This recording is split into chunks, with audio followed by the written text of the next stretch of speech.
Take a look at these stones. They seem ordinary at first glance, just ancient slabs, ruins of some buildings. However, unlike many other archaeological finds, this one is among the most mysterious and unique. Here's why. These stones are the remains of a large temple complex called Puma Punku, located in Bolivia.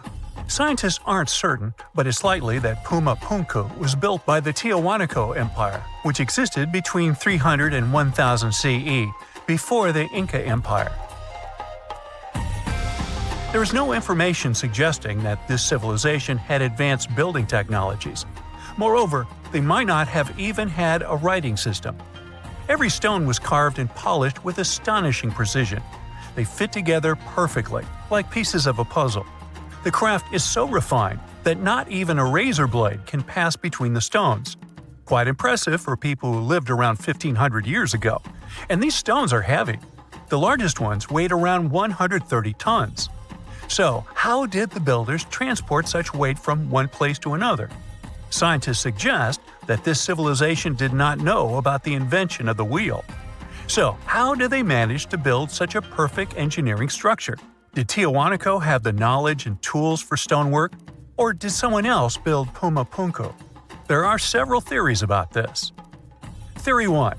There was some advanced civilization that came to South America, interacted with Tiahuanaco, built this engineering marvel, and then left. Theory 2. Some beings from another planet came to Earth, showed humans how to build perfect structures, and created Puma Punku. This theory is dubious.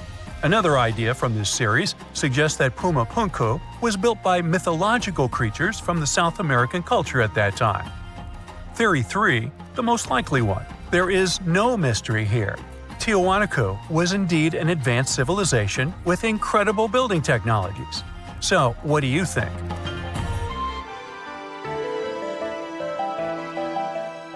Okay, we've seen some pretty rectangular stones used for building a temple.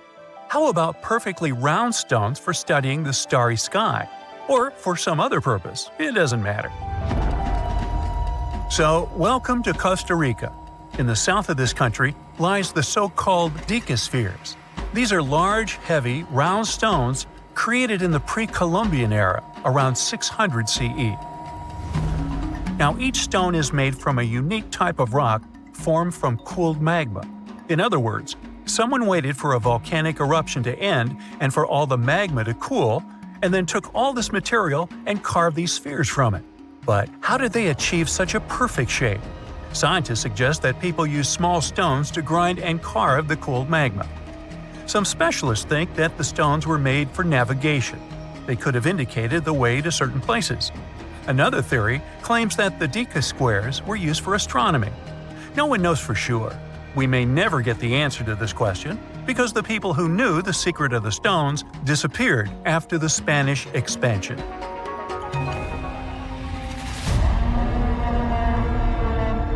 So, let's continue our journey. See these cobblestones? Archaeologists still don't know why they're arranged along a long stretch of desert crossing Jordan and Israel. These strange stones form a chain of lines 40 miles long and have been here since around 300 BCE. Because they were discovered by pilots during flights about 100 years ago, some call these stones kites. One of the more popular theories suggests that people placed these structures here to lure animals into a pit where they could be caught. Apparently, ancient hunters knew the behavior of local fauna well, and were sure the animals would somehow walk along these stones, ending up in an open area with a pit where hunters could easily do their work. Perfectly smooth rectangular and square stones, round stones, stone traps for animals. What's next? How about a stone canvas or stone painting? To see this ancient artifact, we'll travel to Glasgow, Scotland, where archaeologists unearthed a stone slab created about 5,000 years ago. It is called the Cochno Stone. The slab measures 43 by 26 feet, about half a basketball court.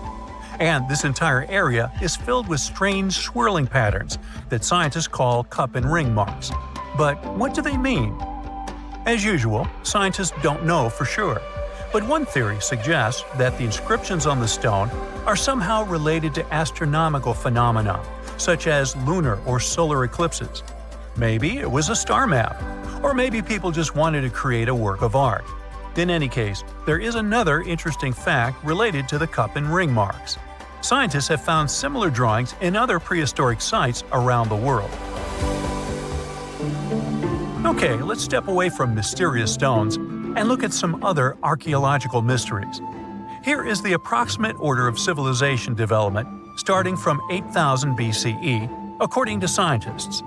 First, people settle in one place and build a city or settlement there. Then they engage in agriculture, and after that, they build temples. But in 1994, archaeologists said, no, the order might have been different. What if people first built temples to worship higher mythical beings and only then built cities and engaged in agriculture? Let's go to Turkey, to the rural area of Gobekli Tepe, where in the mid-1990s, archaeologists discovered several stone pillars with carved animals on them. This ancient structure dates back to around the 10th millennium BCE.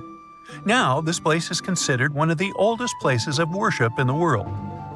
Most likely, it was built by semi-nomadic hunters who knew nothing about agriculture because it appeared in this region 5 centuries later. Now, scientists are wondering, is it true that such structures led to the settlement of the area? The answer to this question may help understand the mindset and development of humanity in many parts of our planet. So, would you like a scroll with the location of a treasure marked on it? You could say you already have one. Check it out yourself.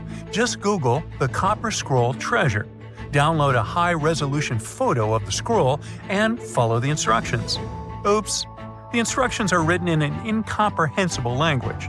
Scientists have been trying to decipher this message since the scroll was discovered in 1952 in Qumran, and the answer is still not found. According to one theory, the scroll contains information about a large amount of silver and gold. But even if the treasure does not exist, this artifact is still quite interesting to study. It was created around 2,000 years ago, during the time when the Roman Empire ruled over the settlement of Qumran. Perhaps the local residents hid their valuables from the Roman legionnaires and left such a map for their descendants. When you approach this archaeological wonder, you won't notice anything. But if you rise into the air and look down at the ground, you'll see amazing patterns created by the people of the Nazca culture. This discovery is called the Nazca lines. Pilots and passengers of commercial aircraft first noticed them in the 1920s and 30s during flights over Peru. These large drawings consist of geometric lines, complex images of animals, and whimsical figures. More than 2,000 years ago, people removed part of the surface soil of this land and created these patterns. But why? The Nazca lines continue to captivate researchers and enthusiasts alike. Recent technological advancements, such as drone imagery and satellite mapping, have provided new insights into these enigmatic formations. Some researchers are now exploring the possibility that the lines serve multiple purposes, including communication with someone not from our world. And to some extent, this is true. Some scientists believe that the Nazca lines were a ritual method for communicating with the deities of the Nazca civilization.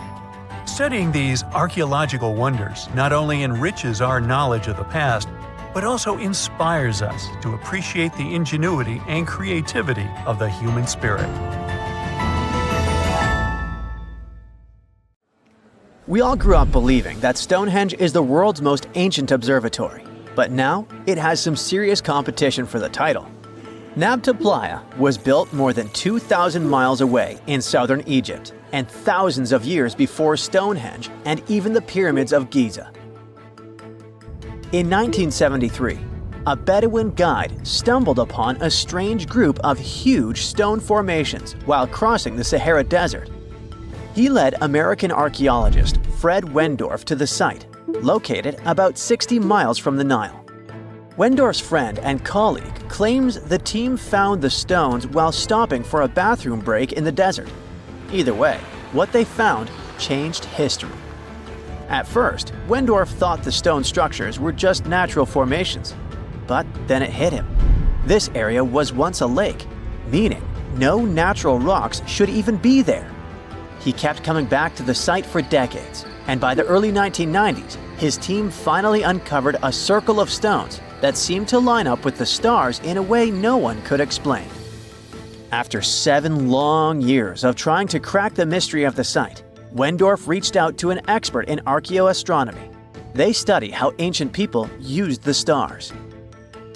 One evening, while the expert sat in the cool desert sand staring at the stones, he realized that they formed a pattern radiating outward from a massive burial mound. One by one, as they dug into the sediment, the buried megaliths started lining up like spokes on a wheel. The team had already used radiocarbon dating to test samples from fire hearths and tamarisk wood roofing found inside the stone circle. Nabta Playa had dozens of standing stones, all a few feet tall. Some of them lined up exactly with the sunrise on special days, and others matched up with bright stars in the sky. Inside the big circle, there were 6 special stones that may have been used for rituals or marking important times of the year. Around them, 29 standing stones might have worked like a simple calendar to help people know when it was time for something important, like the summer solstice, the longest day of the year. When the sun rose in just the right spot, it was a sign that the rainy season was coming. The stone circle once aligned with the brightest stars in the northern sky: Arcturus, Sirius, and Alpha Centauri. Some stones even pointed to the constellation Orion. By tracing Arcturus's movement across the sky, they figured out that it matched perfectly with the circle around 4800 BCE. That means it was the oldest astronomical site ever discovered. And the people of Nabta Playa may have been watching the stars thousands of years before telescopes were even invented. It looks like it had a huge meaning for people living and traveling through the desert. Over 10,000 years ago, the long, cold, and dry ice age that lasted for tens of thousands of years was finally fading away.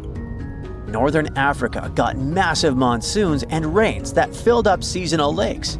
So, parts of the desert turned into short-lived oases. For the nomadic people who roamed this harsh land, these summer rains were everything. Their entire way of life revolved around cattle. When archaeologists opened the central tomb at Nabta Playa, they dug up cattle bones and even a massive rock carved into the shape of a cow.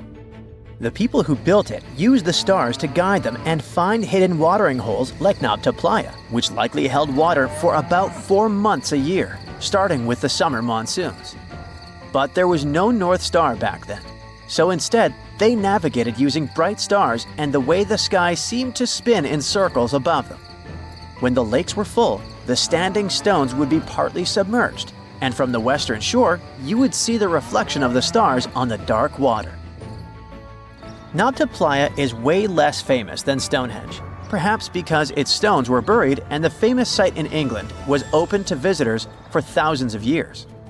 Sadly, when Nabta Playa did become famous, some tourists ruined parts of it by moving stones around, which messed up the ancient star alignments. To protect it, the authorities moved everything to a museum where people can see the stones and the carved cow statue without damaging them. The Egyptian observatory isn't the only construction similar to Stonehenge. It has versions that were used for different purposes, from Germany and France to the US and the Andes in northern Peru. This last one is actually one of the oldest big structures ever built in this region. The circular plaza is made of 2 giant stone walls arranged in a ring. It was likely used for ceremonies and gatherings. Scientists have carbon dated it to be about 4,750 years old, which means it was built before the Great Pyramids of Egypt and Stonehenge. The plaza had 2 entrances and a special layer of clay, soil, gravel, and charcoal underneath. It was carefully planned and built. Archaeologists also found ceramic pieces, quartz crystals, and gemstones at the site, so it was definitely a special place. People visited it for centuries, but at some point it was sealed off, probably because of changing beliefs and traditions. The most recent discovery was the remains of a large timber circle roughly the same age and with parallels to Stonehenge, all the way up in Denmark. This open-air structure was likely part of a special area where prehistoric people from the late Neolithic and early Bronze Age gathered for rituals and ceremonies. The circle was made up of 45 giant wooden posts, forming a huge ring about 100 feet wide. The wood is gone now, but scientists believe tall timbers once stood in the holes and created an impressive wood henge. No one knows exactly what these circles were used for, but archaeologists have found animal bones and food remains at similar sites. So people probably used to gather there for feasts and rituals. In 2024, scientists found 2 ancient stone circles from the Neolithic period in Dartmoor National Park in England. Some archaeologists believe they might form a sacred ark. Many of Dartmoor's stone structures were built in a curved shape on the high ground in the center of the area. A long time ago, Dartmoor was covered in forests, so people may have used the high ground as important markers. One of the newly found circles fits inside this ark, but the other one is outside of it, to the north. This could have been an entrance point into the ark. There's also a raised bank of earth near the stones, which looks similar to other famous Neolithic sites, like the Ring of Brodgar in Scotland and Stonehenge itself. This means the people who built these circles may have visited Stonehenge or been inspired by it. Archaeologists in Oman found ancient stone monuments called tralith, which got the nickname Arabian Stonehenge. They were finished about 2,000 years ago, but no one knows for sure who built them or why. Scientists also found stone hand axes that are incredibly old, between 300,000 and 1.3 million years old, from the time when the first humans left Africa. At another site in central Oman, archaeologists discovered a Neolithic tomb from around 5000 to 4600 BCE. There are 2 chambers with the bones of dozens of people inside beneath a giant megalithic structure. Nearby, they also discovered rock carvings that were made by people who lived in the area. And then there is another Stonehenge look-alike, this time in Saudi Arabia, that was used as an apartment complex thousands of years ago. Archaeologists discovered a total of 345 stone circles by looking at aerial photos of a lava field. Each circle is between 13 to 26 feet and has at least one large standing stone in the middle. These structures still have remains of stone walls and doorways. Stone circles like Stonehenge are often linked to ceremonies and rituals, but scientists say that many early houses were actually built in round shapes, and rectangular homes only became common much later in history. Hey, if you think Stonehenge is one of the oldest stone monuments ever, well, let me introduce you to Gobekli Tepe. Buckle up, we gotta travel to Turkey to meet this really old guy. Yeah, he's too old to travel. Jokes aside, Gobekli Tepe, an archaeological site located in southeastern Turkey that dates back to the Neolithic period, around 10,000 BCE. It's considered to be one of the oldest and most significant archaeological discoveries in recent times. The site consists of a series of circular and rectangular structures made of stone pillars. Yeah, it does look like its younger brother Stonehenge. Some of those pillars are decorated with intricate carvings of animals and other symbols. Now, you maybe wonder, hey, why on earth did they make such a fascinating building? What was its purpose? Sorry, I got no answer for that. The purpose of the site is still unknown, but it is believed to have been a ceremonial center for the ancient people who lived in the area. The discovery of Gobekli Tepe has challenged long-held beliefs about the development of human civilization, as it suggests that complex societies may have emerged much earlier than previously thought. Okay, pack your stuff, our travel's just started. Next destination, Masada. It's an ancient fortress located in Israel on a plateau overlooking the Dead Sea. Hey, look at that view, spectacular, huh? It was built by King Herod the Great in the 1st century BCE, and it was very smartly built. Within the fortress, there were various facilities such as storehouses, barracks, a palace, and a set of cisterns capable of holding approximately 40,000 cubic meters of rainwater. People living there believed that the collected runoff from a single day's rainfall could provide sustenance for over 1,000 individuals for a period of 2 to 3 years. Access to the fortress was limited to 3 steep and winding paths leading up to fortified gates. Still, at one point, the fortress was occupied by people who had fled Jerusalem after the city was captured by the Romans. They held out against the invaders for several months, but eventually they were defeated. But these guys didn't surrender. The story of Masada has become a symbol of resistance and bravery. Today, Masada is a popular tourist attraction and a UNESCO World Heritage Site. The next flight is going to be short. We're popping over to Egypt to see the Karnak Temple Complex. It's a vast ancient Egyptian temple complex located in the city of Luxor, Egypt. It was built over a period of 2,000 years and covers an area of more than 200 acres. The complex is dedicated to the worship of the deity Amun-Roka. Wait a minute, that should be Amun-Ra, and it was one of the most important religious centers in ancient Egypt.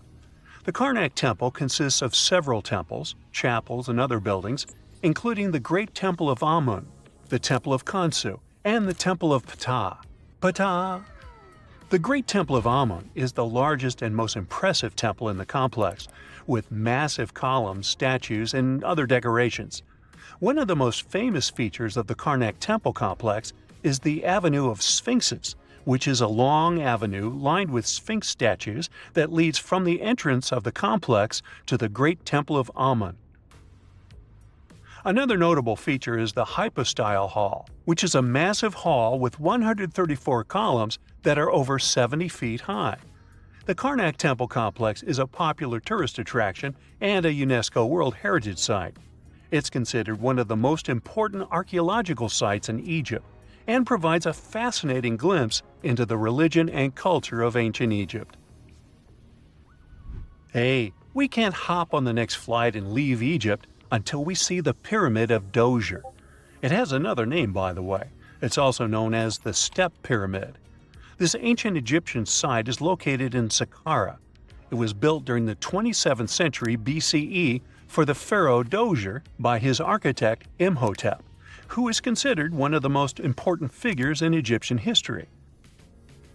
People believe this pyramid is the first monumental structure built entirely of stone and is an important example of early Egyptian architecture.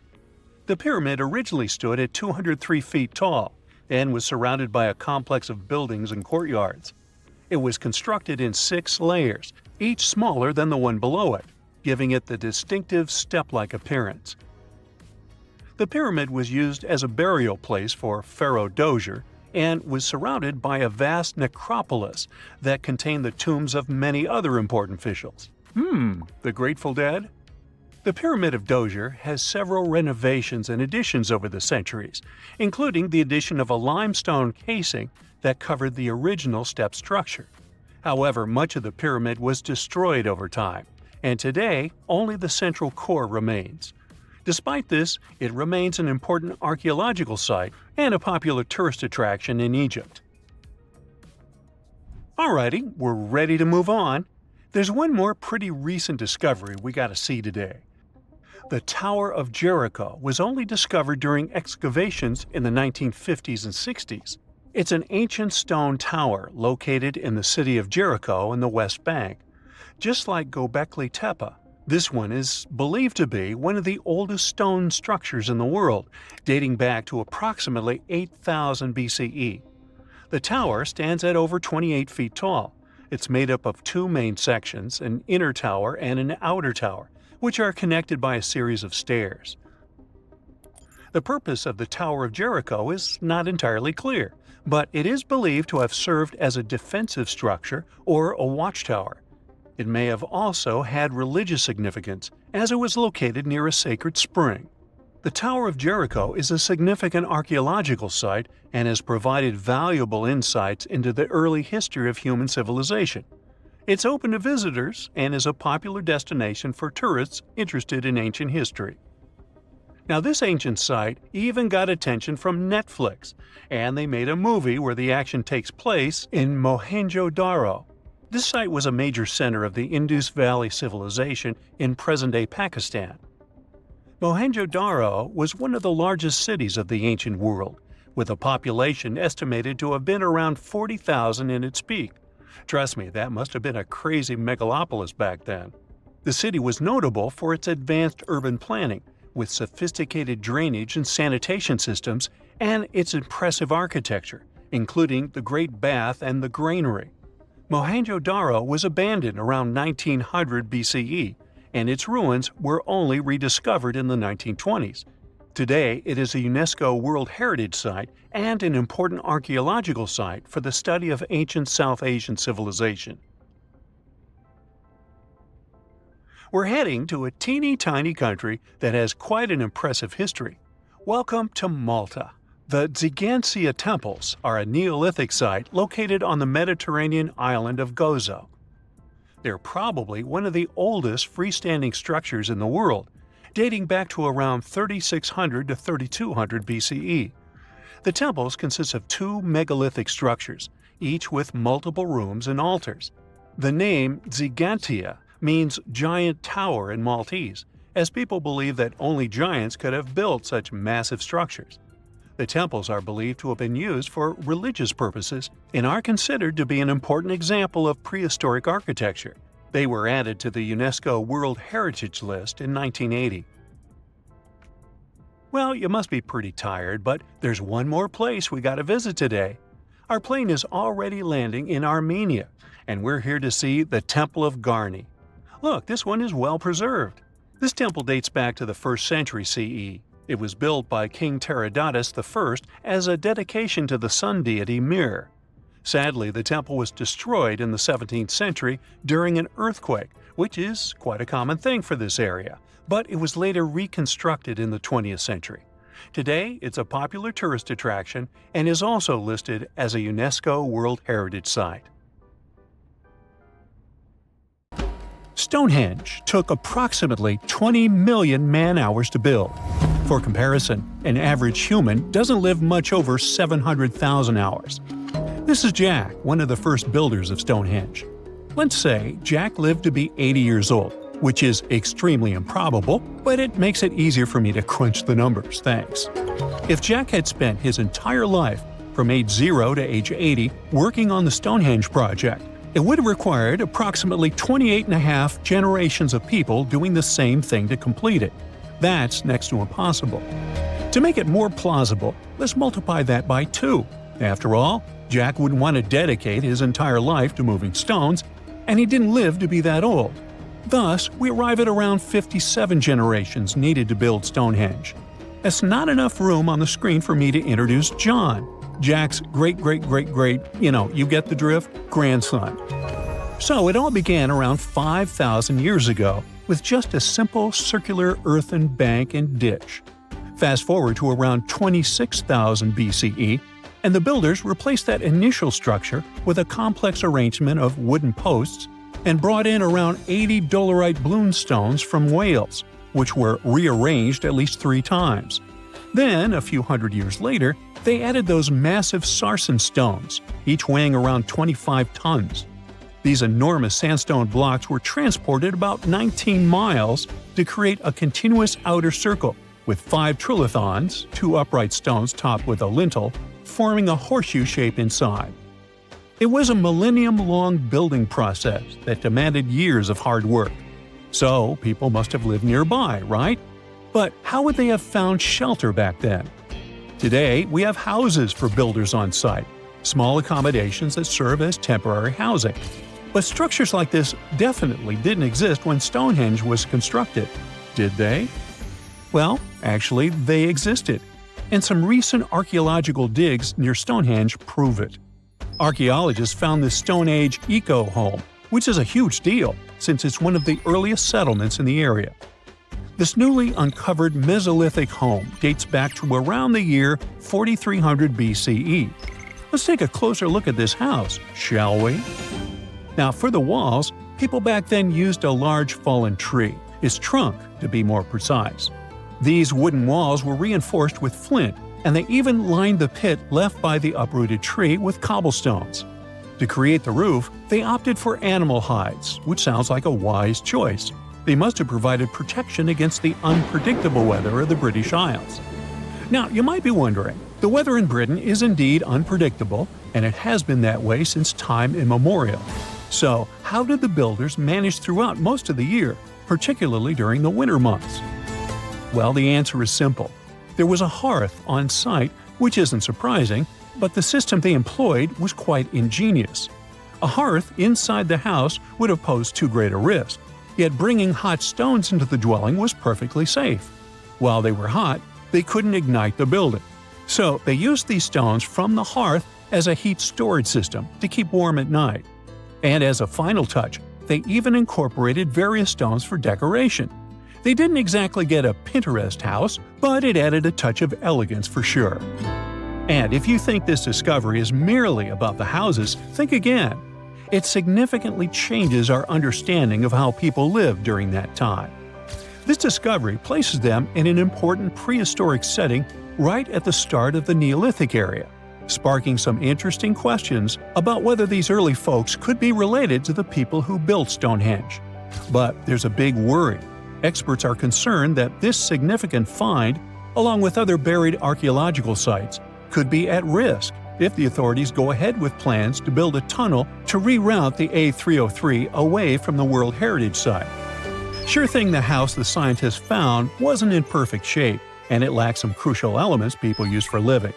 Some of them decayed over time, while others were simply absent. So the scientists took 20 tons of chalk, 5,000 hazel rods, and 3 tons of straw, and used all this to recreate the 4,500-year-old design houses. These new buildings are located close to Stonehenge, which is incredible since in this area, planning permission for even a new cowshed is problematic. So, what are these houses like? Well, first off, there are 4 of them, and they're oval-shaped. They're built on the foundation of real houses that stood there about 4,500 years ago, just around the time the Stonehenge Eco House was going up. The houses aren't very big, they're single-room structures. When it comes to dimensions, it was straightforward to estimate since we could gauge the size of the roof and the height of the walls based on the foundations. Each side measures about 16 feet. However, the roof structure remains a bit of a mystery. There were a few differing thatching techniques back then, so pinpointing the exact method used for these dwellings is kind of a guessing game. For now, we think it involves knotted or tied straw carefully secured onto a hazel-woven frame. When fires are lit, the smoke from the hearth wafts up through the thatched roof. Now, remember those 20 tons of chalk? That was needed for the floors and walls. The white chalk walls and floors reflect sunlight and capture heat from the fire. But here's the kicker. The builders encountered a challenge because the ground was so waterlogged that some of the chalk floors took weeks to dry out. By the time they should have been bone dry, they were still as sticky as chewing gum. Now, it's safe to say people 4,500 years ago faced similar struggles, and we can really appreciate what they went through while building their homes. The final layer of daub was applied using rags, giving a smooth, almost shiny finish that looks surprisingly classy. The interiors are furnished with wooden and wicker beds and shelves, along with clay pots and jars, all centered around a cozy hearth. The spaces feel surprisingly roomy, and are filled with light that streams in through the thatched roof, bouncing off those white walls. Plus, the woven furniture adds a nice touch of authenticity to the vibe. The fires have been lit, and the first meal, bread crafted from flour ground on a stone mill next to the hearth, has been prepared. Those who tried the bread were pleasantly surprised by its flavor, finding it quite tasty. Now, here comes the bummer. Those who recreated the houses did cheat a little. While the materials used were authentic, the tools weren't. They used cement mixers to mix the daub, wheelbarrows to transport the timber, and logs by the hearth were split with steel axes instead of stone ones. Still, the builders aren't professionals, they're volunteers. So I think a bit of cheating is totally cool in this case. There are other volunteers on site who are more than happy to chat about the daily activities of the Stonehenge builders, from grinding grain with a quern to making rope from rushes. But these houses and the Eco House aren't the only remarkable things in the Stonehenge area. Some years ago, archaeologists uncovered a burial site close to Stonehenge that predates the monument itself. This Neolithic long barrow, dating back approximately 56 to 5,700 years, likely contains the remains of some of Britain's earliest inhabitants. The burial site was identified through aerial images that revealed its distinct shape beneath the crops. Salisbury Plain is rich with ancient sites, including Stonehenge, various mounds, and monuments. The area has remained undisturbed over the centuries, which is likely why so many ancient structures are still intact. This discovery also shows a significant shift in human lifestyle during that era, marking a transition from a nomadic existence to settled farming and animal husbandry, much like the eco-house itself. The long barrow in question measures about 85 feet long and 65 feet wide, though much of its above-ground structure has been lost to farming over the years. If this site is like others in the vicinity, it contains the remains of 30 to 50 individuals, along with cow skulls, which were significant to those early communities. Hey, you've heard of Stonehenge. Of course you have. Big rocks mysteriously mounted in circles on a plain in England by, somebody. But what if England's Stonehenge is only a replica of another monument, and its builders just crossed the Atlantic and copied what someone had already done elsewhere? Well, it turns out researchers found another Stonehenge underneath the waters of Lake Michigan. This lake is a hotspot for woo-woo unexplained things. A bunch of disappearances, plane crashes, and now this, an ancient underwater monument that looks strangely enough like Stonehenge. We couldn't help ourselves and needed to dive deep into this story. A ring of massive stones, arranged in a way that felt all too familiar. They saw two circles, an outer one and an inner one, sitting 40 feet below the surface. But this wasn't just a random pile of rocks. These stones had been placed there, purposefully, by human hands. And by doing some further research, they discovered that they were staring at a structure that's over 9,000 years old. Think about it. This Stonehenge beneath Lake Michigan predates the pyramids. It predates Stonehenge itself by about 4,000 years. All of this information was enough to startle scientists at Northwestern Michigan University. But that was before they found this out. One of the stones had a carving, a faint but clear petroglyph of a mastodon. Mastodons kind of look like the ancestors to our modern-day elephants, but they have been extinct on planet Earth since 10,000 years ago. So, whoever built this underwater Stonehenge needed to be alive at the same time these creatures roamed our planet. This discovery raised many questions among scientists. I mean, why on earth would they go through all this trouble to lay rocks at the bottom of a lake? Well, first things first. Scientists believe that Lake Michigan had much less water back then than it does now. Second, it could have something to do with ancestral practices of First Nation people. There's one theory from a professor of the University of Michigan.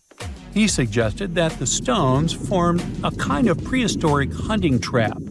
He believes that early hunters used the circular formation as a drive lane to herd large animals like the mastodons from the rock carvings we were just talking about.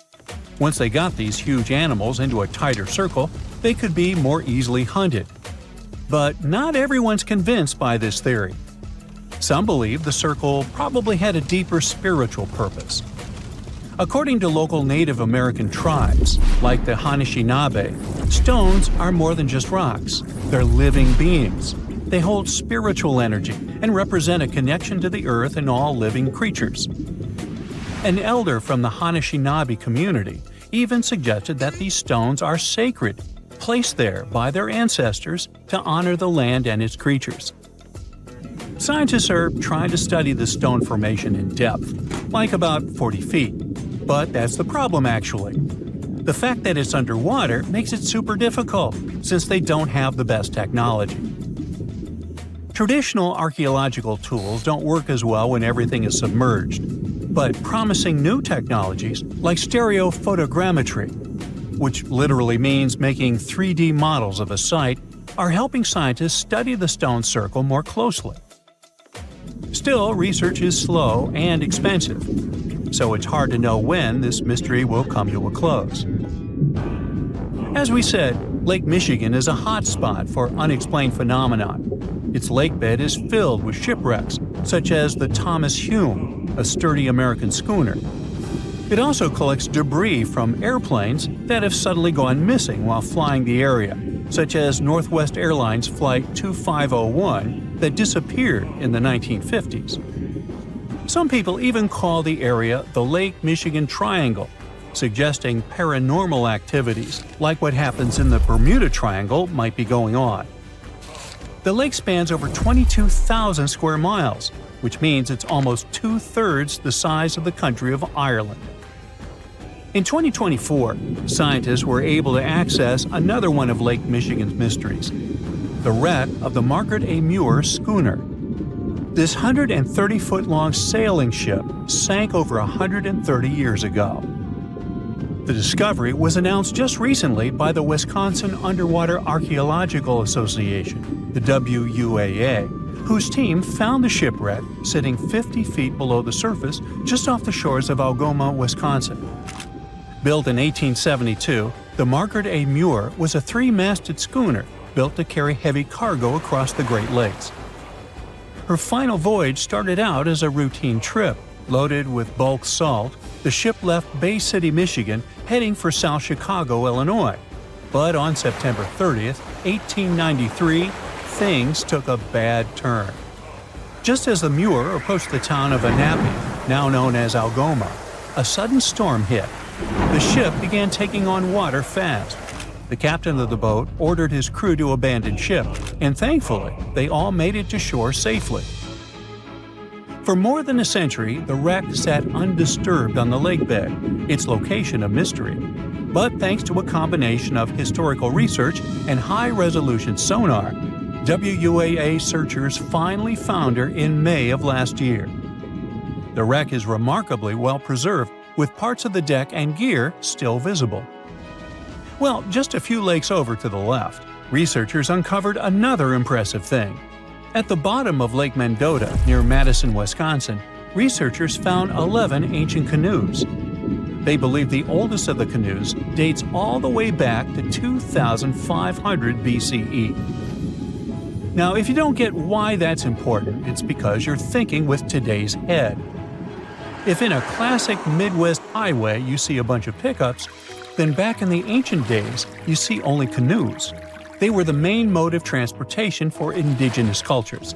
They were used to fish in deep waters, trade goods, and travel long distances. The reason why scientists were so excited with this discovery is because they had never found any proof of what canoes were being used for in this region back then. And to understand the local cultures that inhabited the area during this time period, they needed to have some information on that. This exciting discovery was announced by the Wisconsin Historical Society in May 2024. The first canoe, which they believe is around 1,200 years old, was pulled from the lake in 2021. Then a second one was dug up in 2022. And now divers have found at least 11 more canoes along what would have been an ancient shoreline, long since submerged. One theory is that these canoes were intentionally sunk to keep them from freezing or warping in winter. It's possible people stored them in the same spot for generations. Or maybe this is just a small part of a much bigger settlement. Historians do believe there could be an ancient village hidden under the water of the lake. Divers have already found stone tools, like net sinkers used for fishing, but the village itself hasn't been located yet. Truth is, while the Great Lakes often steal all the thunder, scientists point out that smaller lakes like Mendota have stories too. The Wisconsin Historical Society is working closely with Native nations to piece together more about the lake's history. You'll need to believe me when I say there is a third Stonehenge, all the way under the waters of Lake Constance, Switzerland. I mean, think of it like Stonehenge's cousin. Archaeologists began to discover this back in 2015. when they found a line of 170 man-made stone cairns under the lake. Scientists say this was most likely the work of several villages, and that the cairn site was probably used for some collective purpose because, well, the formations are huge. Some of them are several dozen feet wide, and they can build up to 6 feet. The most amazing discovery so far is that the site dates back to around 5,500 years ago. So around the time the original Stonehenge was being built. Some of the facts that link them together are their construction dates, as well as the distinct characteristic of stone monuments built in a circular format.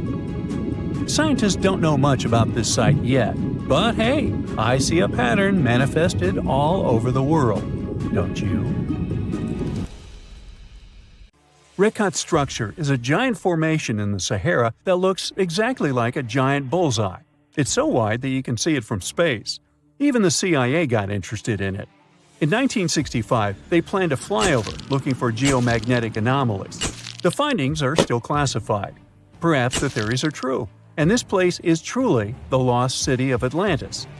Now, Atlantis supposedly sank beneath the waves, but recent discoveries are pointing us in a different direction.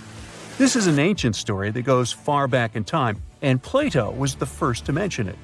The place had loads of greenery and a curious structure. 3 concentric circles of land surrounding 2 circles of water. 2 key quotes from Plato's writing suggest that Atlantis might not have been a typical island in the middle of the ocean. Plus, Atlantis had a major influence from Africa and Europe, challenging the idea of it being in the Atlantic. It turns out that the Eye of the Sahara and Atlantis look alike. When astronauts saw the Eye of Sahara from above, they initially suspected a meteorite impact crater. But the rings of the structure matched the layout described of Atlantis. More importantly, the Sahara wasn't always a desert. It turned from a tropical region into a desert around 11,000 years ago. Researchers found evidence of a massive river called the Tamaracet that could have sustained a community. This river flowed toward the Rethinking structure, aligning with Plato's description. The Trans-Saharan Seaway ran through the Sahara 50 to 100 million years ago. The sea allegedly destroyed Atlantis around 11,500 years ago, likely due to a rapid rise in sea level caused by the end of the Ice Age. NASA's worldview imagery shows patterns consistent with this theory. Those concentric rings might be a key to unlocking the secrets of our planet's evolution over millions of years. They're shaped by erosion on resilient rock layers, creating a spooky pattern of ridges and troughs. The central peak stands proud at 1,300 feet. The central part has undergone a significant erosion makeover, revealing a circular structure with a raised peak. Unlike impact craters, the Eye of the Sahara flaunts a striking balance and symmetry. Some say it results from rock uplift, sculpted by wind and water. Others think it's an ancient anticline, eroded to reveal its concentric glory. Then there's a salt diapir theory, suggesting that salt's buoyancy sculpted this beauty. Dating techniques have proved that it formed 541 to 252 million years ago, give or take a million or two. Ancient tools are scattered around the outer rings of the structure near riverbeds. Some older stone tools have also been spotted in the same areas. And still, even though some spear points from the Neolithic period have been found, there aren't many signs that people were living there back then.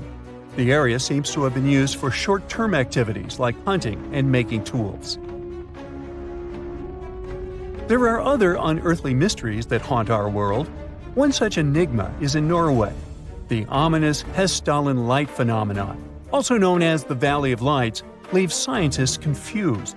This valley is 10 miles wide. It's quite isolated, but a peculiar blue box sits high on the hillside, equipped with cameras scanning the valley. The unsettling saga began in the 1980s, when the night sky over Hessdalen erupted with burning fireballs, a recurring spectacle that sent shivers down the spines of those who witnessed it. This wasn't a fleeting occurrence, rather it became a regular thing. Terrified locals reported encounters with these unexplained luminous phenomena, some of which happened near their homes. Unease spread like wildfire. At its peak, there were about 20 sightings every week. The phenomenon made its way into newspapers, magazines, and media worldwide. Soon, people flocked to the valley, hoping to see the lights themselves. In 1984, experts joined the fray, armed with sophisticated instruments like magnetometers, radiometers, and other ometers. What they encountered was mind-bending, lights that defied explanation. Some moved at a leisurely pace, while others raced through the sky at an astonishing 19,000 miles per hour. People tried to explain these lights: airplanes, distant reflections, ball lightning, satellites, planets, meteors. But the speed and how these lights danced ruled out all those theories. We're slowly approaching another mysterious place. This is the greatest subglacial lake among Antarctica's 675 known lakes. It can easily hide unknown life forms. This lake is beneath the East Antarctic ice sheet. Dive about 2.5 miles under the ice, and there you'll see Lake Vostok, located at 1,600 feet below sea level. This lake is 155 miles long and 31 miles wide at its broadest point. With an average depth of 1,400 feet, it's also the world's sixth largest by volume. It's like an underwater city with lofty pillars and deep basins. The secret lake was discovered in 1993, yet it had been waiting to be found down there for over 2,000 years, collecting ancient secrets. In 2012, scientists drilled through the ice, creating the longest ice core ever. They pierced the ice all the way to the lake's surface. The year 2013 brought an unexpected twist when the tranquil waters erupted during the extraction of an ice core, mixing with drilling fluids.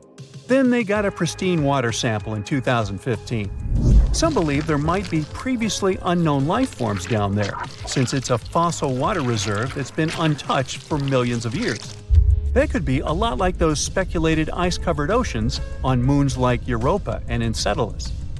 It all started with a theory in the 19th century, suggesting fresh water lurking under Antarctic ice sheets. Then, in 1955, seismic soundings hinted at a subglacial lake, and by the 90s, satellite data confirmed Lake Vostok's existence. Now, Lake Vostok isn't alone. In 2005, they found an island in the middle of the lake. Then, two smaller lakes joined the party. They suspect that a secret network of subglacial rivers might link these lakes. Now, very far away from Antarctica, in Venezuela, Catatumbo lightning presents a sinister light show at the junction of the Catatumbo River and Lake Maracaibo. This unsettling lightning phenomenon happens at about 140 to 160 nights a year, going on for 10 hours a day, and can flash up to 280 times in a single hour. The frequency of this lightning show changes with the seasons and from year to year. There was a break between January to March in 2010, causing a bit of worry that it might vanish forever. As the sun sets, winds from the east start picking up speed. The strong wind is called a nocturnal low-level jet, like what you see in the Great Plains of North America. These winds bring moisture, mostly from the Caribbean and the lake itself. This humid air hits high mountain ridges, causing thunderstorms to form over the mountains. Thanks to the ongoing wind situation, more thunderstorms appear as the night goes on. This pattern repeats itself, and is why this area has the highest annual lightning rate globally.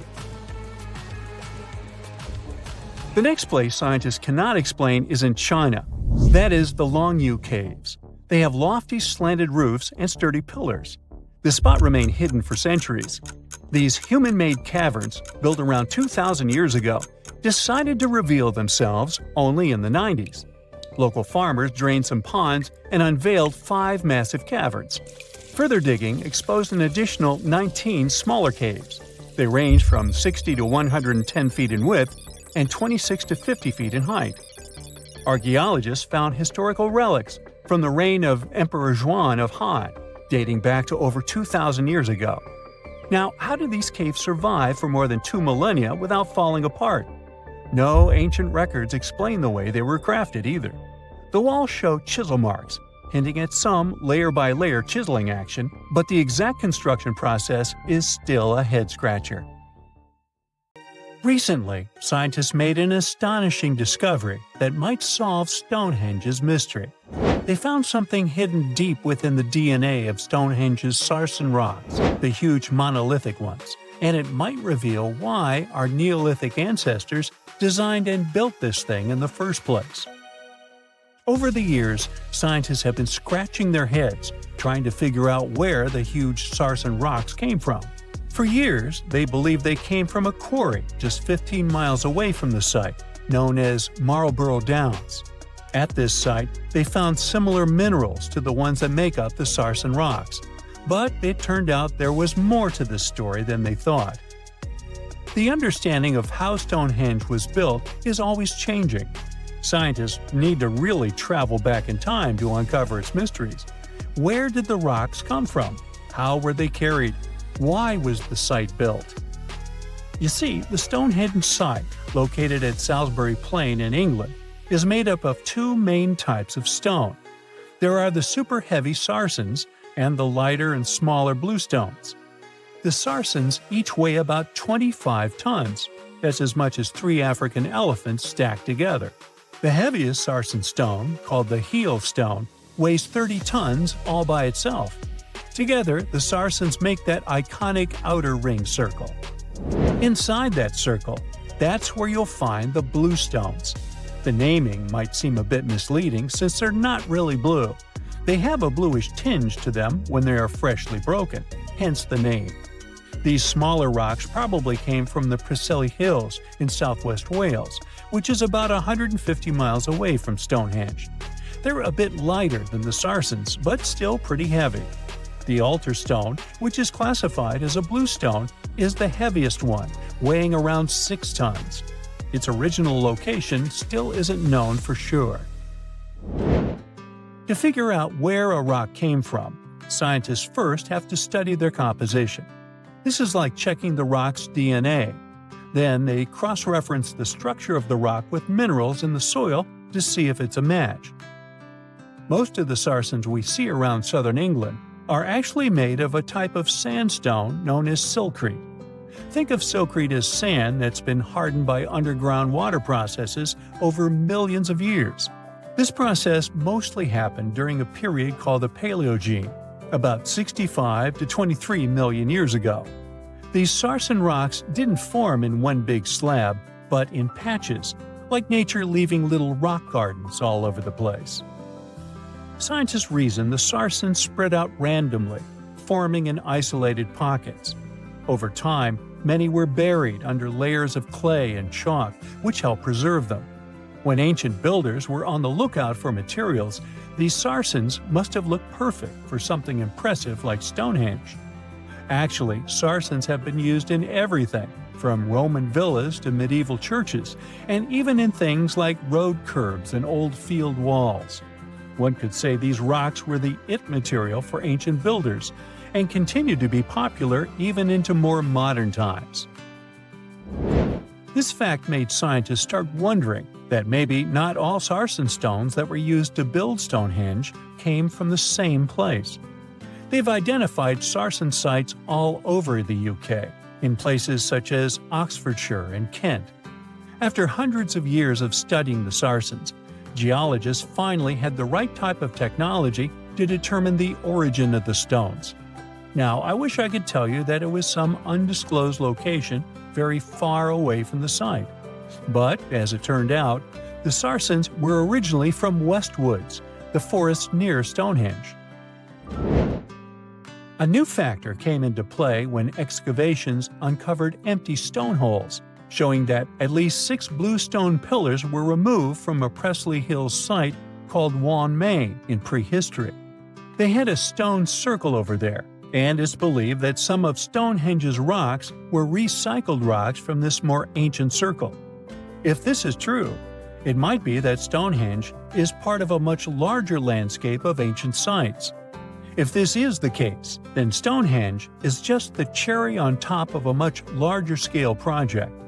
Think of it as the sacred centerpiece of an entire landscape of monuments, mounds, stone circles, and things. This is why scientists want to find out where the rocks came from so badly. It could lead to why and how Stonehenge was built. Now, Stonehenge didn't just pop up overnight. It was built in several stages over hundreds of years. It's likely that it wasn't a single unified vision. but more like a big community project that evolved over time. With each generation, the builders brought in their own ideas, creating a stone structure that would last for ages. The first stage was around 3100 BCE. That's when people dug out a circular ditch and likely set up some bluestones as sort of a starter ring. Later they added the Sarsens and even topped some of them with horizontal stones to form those famous arches you see today, also known as the trilithons. These ancient builders had some challenges on their hands. How would they move the rocks? There's an old theory known as the ice road that suggests that the rocks were moved by natural icy pathways that formed during the winter. This way, they could slide the rocks down all the way to Stonehenge. But hey, if we're talking about a distance of over 100 miles, that's not too realistic. Anyways, this theory was debunked because it was warmer back then than it is today. There's also the river theory, which suggests that the rocks were floated along the river from the quarry to the site. But if we're talking about Sarsen rocks, they're too heavy to float. So there goes that theory. What we're saying is, no one knows how the rocks were moved. Another interesting science tidbit came from all the research done in Stonehenge. A recent laser survey of the stones revealed the different stone working methods used, and has shown that some of the parts of the monument were more carefully finished than others. In particular, the northeast side and the inner faces of the central trilithons were finely dressed. FYI, a trilithon is one of Stonehenge's most famous shapes. It's when two huge monoliths receive a third one on top of them, connecting the two together. This fancy word is simply Greek for having three stones. But anyways, the bigger question, and the reason Stonehenge is so famous, is why it was built in the first place. Theories are all over the place, and some sound like they're straight out of a sci-fi show. So here's a rundown of the most popular ideas. There's, of course, the solar calendar theory. This one supposes that the stones are aligned with the movements of the sun, especially during the summer and winter solstices. During the summer solstice, the sun rises to the left of the heel stone, that's the lone stone outside the main circle, lighting up the entire monument. Some say it's the ancient version of a calendar, marking the year's longest and shortest days. Some archaeologists think Stonehenge might have been an ancient healing center. Pieces of bluestone have been found chipped away, possibly by people who believed they had healing powers. The theory goes that people traveled from all over to come to Stonehenge in hopes of a cure for whatever was ailing them. There's also some speculation that Stonehenge was the place to be. Think of it as an ancient gathering spot. Some evidence suggests that communities from distant areas traveled to Stonehenge for gatherings, feasts, and ceremonies. Studies of bones found near the site show they came from all over Britain, making it a sort of prehistoric meetup location. Scientists found an entire city of Gigantija that was hidden beneath the dense jungles of Mexico for 600 years. It covers 360 hectares, had over 1,000 buildings, 2.5 miles of defensive walls, a network of internal roads, and a well-planned urban layout with temples and ball courts, and separate neighborhoods for the elites and commoners. For centuries, people believed there was just an abandoned fortress there, based on stories passed on from generation to generation.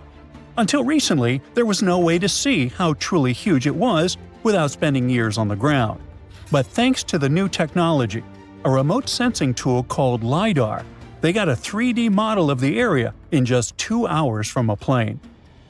Gigantija was built between the years 1350 and 1521. It was a crucially important place for the Zapotec people, a group that had lived in the area since around 700 BCE. In Gigantija, families lived together in homes with big patios in the middle, surrounded by rooms. When families got bigger, they built more rooms and made their homes larger. The study found that both the leaders and regular people worked together to make the city better. Because Gigantija was surrounded by mountains, they used this land wisely and built their houses in a way that fit the slopes and let rainwater flow naturally. This helped keep their homes safe and strong. They were built so well that many of these buildings are still standing, even after hundreds of years. There are 2 pyramids in the center of the city. They may have been used as temples where the priests celebrated rites and ceremonies to their deities. The priests brought offerings to the altars, and the people assembled at the 2 squares that are now sunken. Then, there is also a palace with 64 rooms, some of them with circular columns on several sloped terraces. There are patios with many stairways all connected to each other. The sensing tool also found a round-shaped lookout point on a natural rock, where the Zapotec people could see their foes approaching from a distance. Researchers also noticed 2 circular structures that could have been used to watch the stars and measure time. They also found some tombs, so there was most definitely a city cemetery. By the end of the 1400s, the Zapotec people controlled a large territory on the Pacific coast and had successfully defended their land from the Aztecs, who were trying to take over more territory. They did the almost impossible and survived a 7-month-long siege at Gyangola. When they won this conflict and kept control of the southern part of Mesoamerica, the Zapotecs didn't need to live in Gyangola anymore. Staying in the mountains had its pros, but they needed fresh water and good farmland to grow food. The small city of Tehuantepec, just 12 miles away, had these conditions, so they moved there just before the Spanish arrived in 1521. Over time, Zapotec traditions started to fade, but their culture didn't disappear completely, and more than 300,000 Zapotec people still live in Oaxaca state in Mexico. They speak their own languages and keep their traditions alive. Creating the 3D model of the lost city is just the beginning of the research. Archaeologists hope that future studies of Gyangola will help us learn more about how the Zapotecs were organized, how they ruled their cities, and how they interacted with the Spanish when they arrived. They plan to study all 1,100 buildings found in the LiDAR scan, and it will take a few years. Instead of digging up the ruins, they will use special technology to scan the land and learn more about the city without damaging it. This same tech helped scientists find another massive ancient city that lay hidden beneath the thick green canopy of the Amazon forest. A whole network of houses, plazas, roads, and canals was hiding in the shadow of a mighty volcano. For centuries, many scientists assumed that ancient Amazonian people lived in tiny huts, clearing patches of land to survive. But this city, built 2,500 years ago and inhabited for 1,000 years, proves the opposite. Now, scientists think tens of thousands or even hundreds of thousands of people lived in complex urban societies. Scanning the area found 6,000 rectangular platforms, each measuring around 66 by 33 feet, and standing 6 to 9 feet high. These structures were arranged in clusters around central plazas, with straight roads with perfect right angles and paths connecting them. One of the roads was 16 miles long. Building straight roads like this is far harder than just following the landscape. Some of these roads may have had deep spiritual or ceremonial significance. The volcano's rich soil helped the civilization thrive, but it may also have led to its downfall. Researchers also found signs of threats to the cities, such as ditches that blocked entrances to the settlements. Maybe some people living nearby were trying to get in. The next step for the researchers will be studying the adjoining 116 square miles to know more about this large, complex society that could be bigger than the well-known Mayan societies in Mexico and Central America. Meanwhile, in 1963, a man in Turkey discovered an ancient city while renovating his own house. He knocked down a wall in his basement and found a mysterious room. He kept digging and saw a tunnel. It led to the Derinkuyu underground city. It's one of the deepest multi-level underground settlements in Cappadocia and in all of Turkey. The inhabitants lived on 8 levels and had access to cellars, storage areas, chapels, a school, a study room, and other structures. All floors were connected by an extensive network of tunnels. The underground city was probably built as a shelter. The construction is hiding at 279 feet deep, and you can't see it from the outside. The complex was large enough to shelter about 20,000 people with their livestock and food supplies. There was also a 180-foot ventilation shaft. Archaeologists believe that Phrygians first built the levels. The Romans used and enhanced the structure later. The golden time of Derinkuyu was during the Byzantine era. The next lost and found city appeared only in a few inscriptions and ancient texts, so no one could be sure it really existed. Scientists searched the majority of the coast of Egypt until one archaeologist and his team detected a colossal face looking at them from under the water. The ancient city of Thonis Heraklion was discovered completely submerged 4 miles off Alexandria's coast. In the ruins of the lost city, there were 64 ships, 700 anchors, and a treasure trove of gold coins. Archaeologists believe the 16-foot-tall statue and the temple remains are the most important findings discovered by the expedition. Back then, the city had ceremonies and celebrations that took place in the Temple of Ammon. The ruins and artifacts were made from granite and diorite, so they were in good condition even after having been in contact with water for centuries.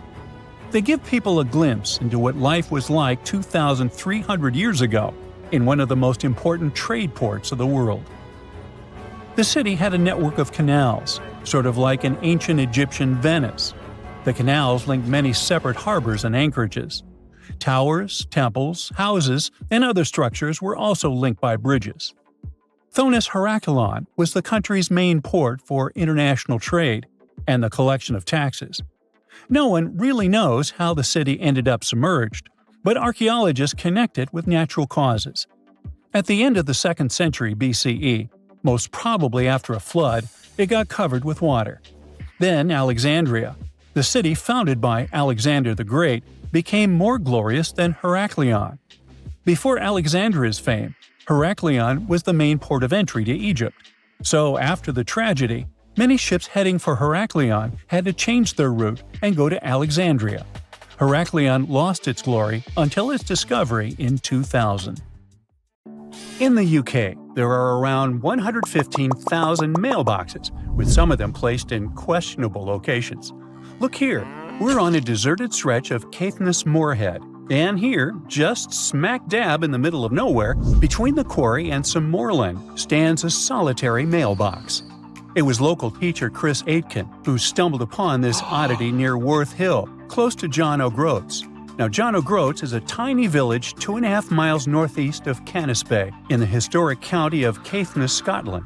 The village itself is popular with tourists, but only houses around 300 people on a regular basis, and they have their own mailboxes there. So why would someone need one on a random hill? When Chris shared a photo online, someone chimed in with a theory. A while back, an entrepreneur was selling tiny parcels of land near Campster, claiming buyers became lairds with their little plots. Could this mailbox be related to that? Now, the box, proudly labeled Laird of John O'Groats, features the name Thorsten Sommer and an address in Germany. There's a PIN number on the front, but when Chris opened it, all he found was a website link. The site has pics of Sommer waving a Scottish flag and talking about his love for Scotland, even calling himself the Old Scotsman. Chris tried reaching out through the website for more info, but hasn't heard back. It might be linked to Sommer's reported purchase of a tiny patch of land, but buying Scottish laird titles is often seen as a fraud, giving no real title at all. The area around Worth Hill has had some recent police action too, after a body was found nearby. Ooh, could that somehow be connected to this mysterious mailbox too?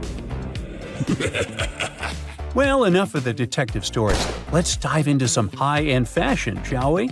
So, you might have come across that funky image popping up all over the internet, claiming there's a pop-up Prada store in the Texas desert. Well, it's kind of true and kind of not. Yes, there's a shop, sort of. It showcased a whole range of Prada gear worth around $80,000. And guess what? Miuccia Prada herself handpicked the items. But still, you couldn't buy a single thing there. No cashiers, no shop assistants. It was like the place was permanently closed. The twist? It's actually an art installation. Made entirely of biodegradable materials, it was designed to gradually blend back into nature, taking a fun jab at our current consumer culture. But why display goods you can't actually buy? Well, it's a metaphor for the elusive charm of luxury. While it was meant to decay in peace, The hype surrounding it led to a surprising amount of foot traffic and even some chaos. After trying to fend off a few would-be thieves, the artist had to admit defeat. Now it's a hotspot for photos, drawing everyone from tourists to celebrities. Right, you can find a brand person in the desert, but can you, let's say, find a car somewhere in Welsh caves? Well, the answer is yes, and let me tell you, it's not just one car, but many of them. The Cavern of Lost Souls is a well-known abandoned car cave tucked away in Wales. Once upon a time, it was a slate mine in Ceredigion, where workers pulled out tons of slate and transported it using narrow-gauge horse-drawn tramways. But as the mining industry faded away decades ago, the mine fell into a hush. If you dare go inside, which I personally do not recommend, you'll find two large chambers, but one is particularly noteworthy. The main chamber plunges around 65 feet deep and is mostly underwater, with just a small opening above. Since the mine shut down, locals and the council have taken advantage of that opening, tossing in all sorts of unwanted stuff. You'll find everything from fridges and TVs to even whole cars piled up in one corner. What makes the Cavern of Lost Souls special is the single beam of light that breaks through, casting its glow on the twisted heap of wrecked cars and metal. The water, when hit by that light, glows a stunning turquoise green, creating beautiful reflections of the cars and cavern walls on the still surface. Every now and then, a fragment of slate falls, shattering the quiet and sending ripples across the water. There was yet another weird find in Wales. A shiny 10-foot silver monolith recently popped up on Hay Bluff in Powys, Wales, and it's sparking a ton of curiosity.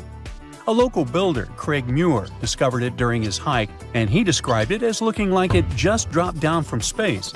It's made of surgical steel, has no markings, and is super well crafted without visible welds. Muir's find is reminiscent of those mysterious monoliths that popped up worldwide in 2020, creating quite a buzz online. Local Richard Haynes suggested it could be some kind of scientific installation, but with national park rules against unauthorized structures, it might not be there for long. With no visible tracks around it, Muir speculated it could have been brought in by a group or even dropped from a helicopter. Now, this isn't the first strange monolith sighting. Similar ones have been spotted in Utah, the Isle of Wight, and even Glastonbury Tor, where one was humorously marked, "Not Banksy." However, it could be easily him. The UK is the leading country in terms of the number of Banksy's pieces of art. As of 2023, there were 70 of them. No wonder, as he is reportedly British and was born in Bristol. The Atacama Desert in northern Chile, the driest non-polar desert on Earth, features a bizarre sight at kilometer mark 1309 on the Pan American Highway, a giant cement hand that towers 36 feet above the sand. Looks creepy, right? Well, worry not. It's not some creepy monster trying to grip you and take you to the netherworld. It's not an ancient relic from a lost civilization either. A professional sculptor created this quirky landmark back in 1992. Despite its remoteness, the hand is frequently targeted by graffiti, so local volunteers must clean it up twice a year. And by the way, it's not the only landmark of this kind. The very same sculptor also created a similar hand in Punta del Este, Uruguay, called Man Emerging to Life, and it represents the idea that a giant might be holding South America in a stone grip. Hey, works for me. Now check out this giant stone sphere hidden in the forest of Bosnia's Visoko Valley. What do you think? Is it an ancient relic or a modern art installation? Share your thoughts in the comments. But to be completely frank with you, which I always am, nobody really knows for sure. Experts think this sphere, which measures around 10 feet across, is just a naturally occurring rock formation called a concretion. These iron-rich balls get their reddish color from the high iron content and form when mineral particles stick together over time. While concretions can take on some pretty wild shapes, the exact process of how they form is still a bit of a mystery. Then there's this archaeologist, often called the Bosnian Indiana Jones, who claims it's actually a man-made artifact from over 1,000 years ago. Spherical concretions aren't unique to Bosnia, though. You can find them all over the world, like these boulders in New Zealand, massive round stones that are over 60 million years old.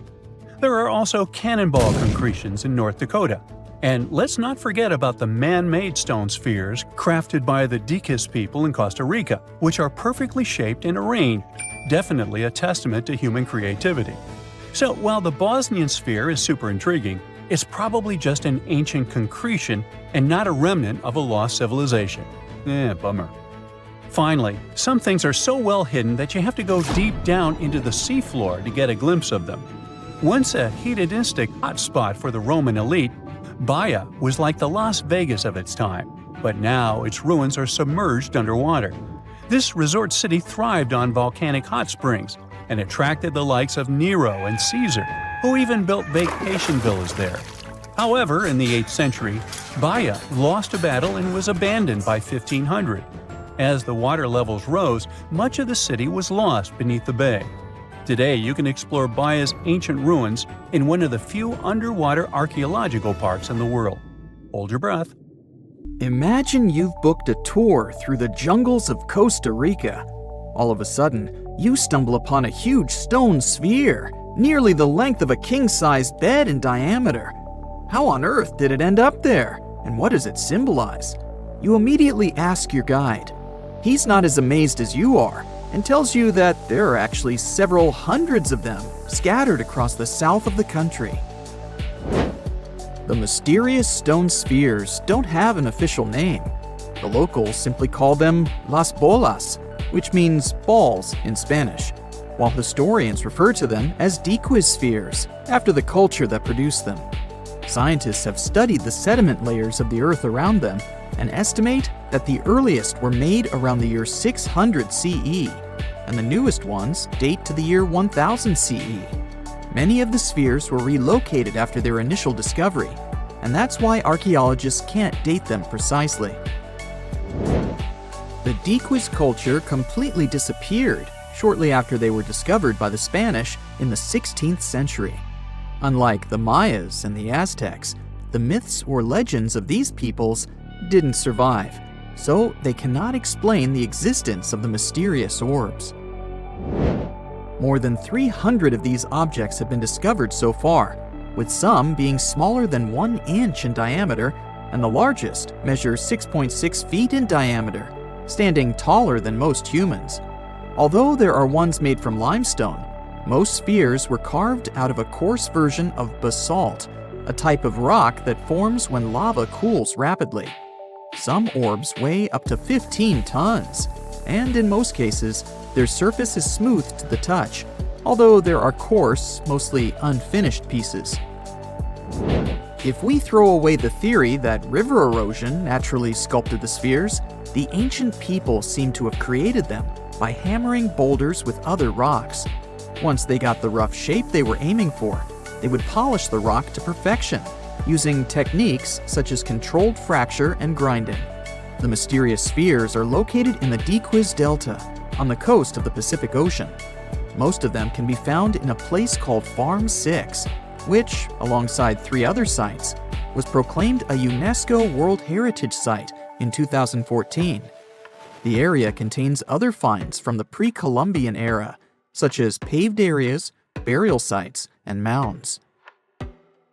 For centuries, the stone balls were hidden under a thick layer of sediment that protected them against the elements and looters until they were unearthed during the 1930s. The company that owned the land was clearing the rainforest for banana plantations when they stumbled upon these unusual stone constructions. Some were damaged by bulldozers, and some by workers trying to pry them open, as they believed there was gold hidden inside. It took a while before the authorities intervened to stop further damage to the finds. Doris Stone, the daughter of an executive of the company that owned the land, was the first to study the spheres.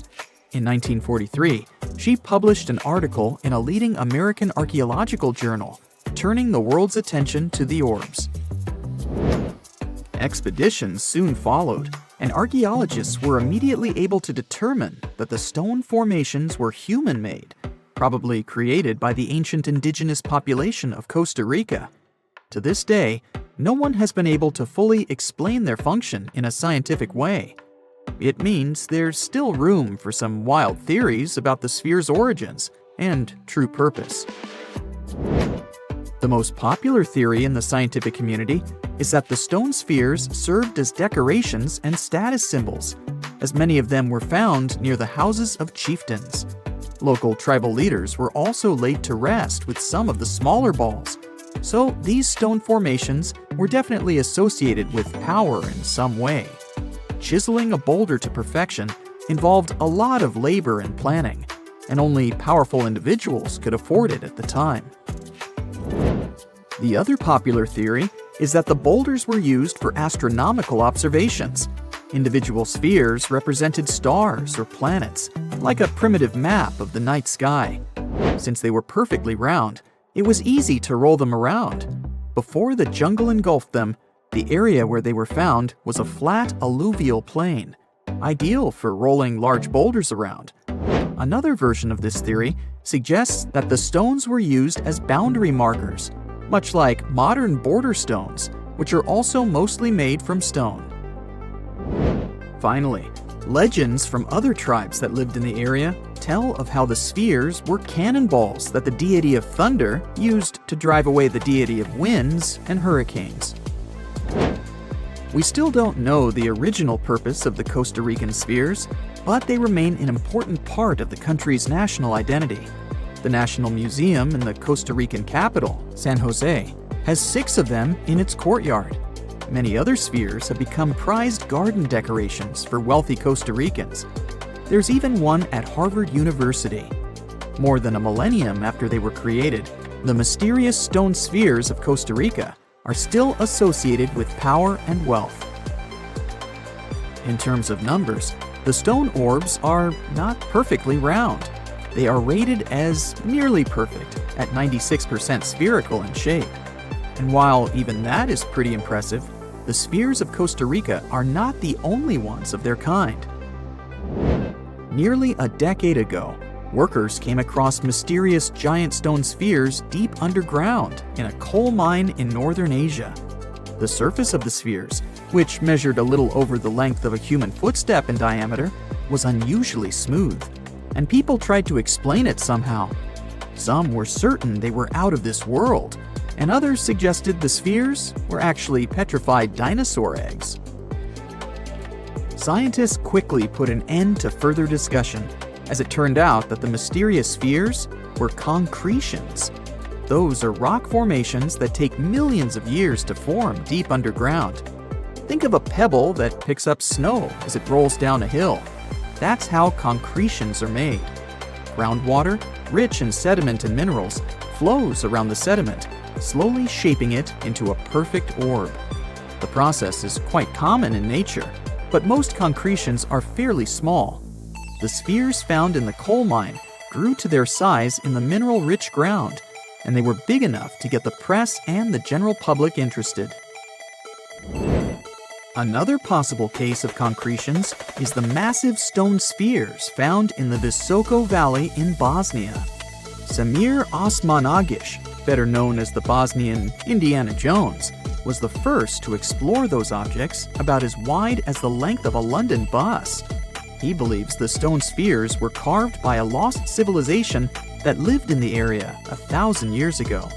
The reddish color of the orbs, though, is proof to geologists that they are indeed concretions, rich in iron content. The Moki marbles, found in rural Utah, are similar in color to the Bosnian spheres. These tiny concretions are the size of toy marbles and consist of a sandstone core and a shell made out of hematite, an iron ore. In South Africa, miners have come across Klerksdorp spheres, which are similar in shape and size to Moki marbles. The only difference is that these ones formed inside volcanic sediments and ash. The most intriguing among human-made tiny spheres are probably the orbs found on several Greek islands. Scientists discovered 700 stones smaller than golf balls near the Bronze Age site of Akrotiri on the island of Santorini. They believed that the finds were between 3,600 and 4,500 years old. When they compared all the stones' variations in size and color, the archaeologists concluded that these enigmatic stones could have easily been the oldest board game ever made.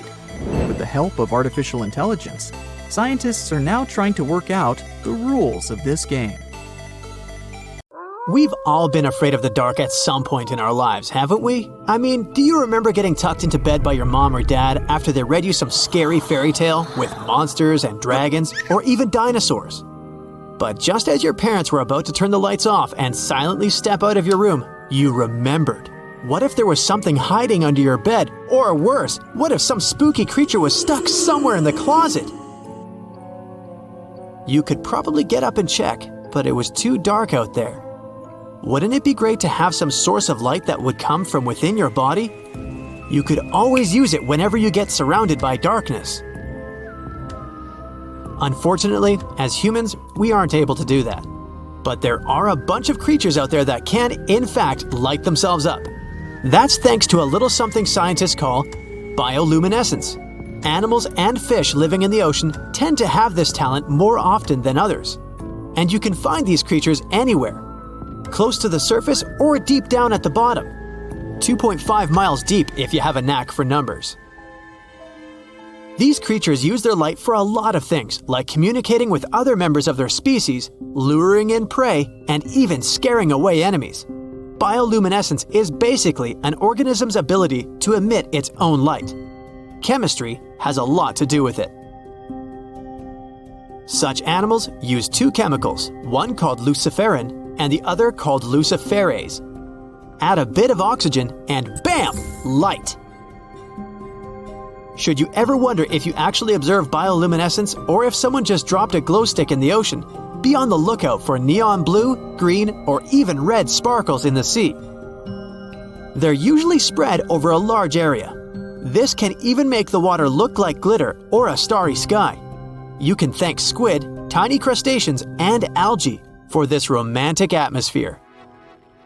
Now, I've got another unusual phenomenon for you. How about a golden waterfall? I'm not kidding, it actually exists, and it's a natural phenomenon. To see it, you have to drive to Yosemite National Park to the Horsetail Fall. Make sure to plan your trip in winter or early spring.